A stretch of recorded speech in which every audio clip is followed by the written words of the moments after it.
As the 2017-2019 public sector wage negotiations continue to drag on, one group of workers is again voicing its dissatisfaction with the offer put on the table by the government. The Jamaica Teachers Association, JTA, had its half-yearly meetings yesterday, where several members reiterated the group's stance, demanding that a better offer be presented before any serious consideration can be given.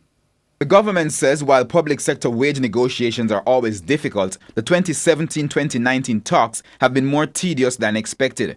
In his latest comment on the matter, Prime Minister Andrew Holness asked workers to give greater consideration to the 6% over 2 years offer currently on the table.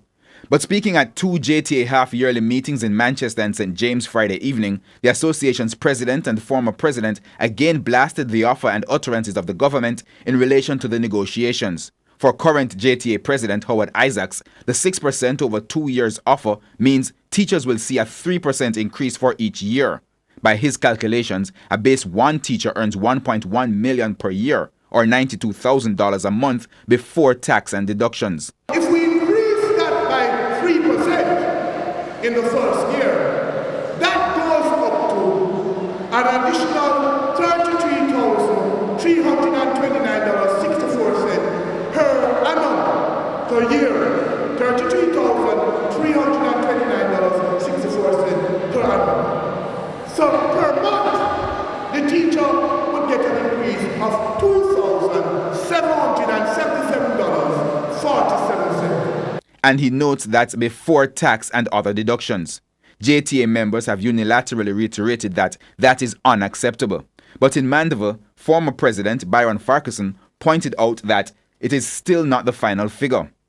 The 5% mandatory pension contribution will be phased in starting next year with a 2.5% deduction. So you do the maths. So when you take 2.5 from 3, you're left with 0.5.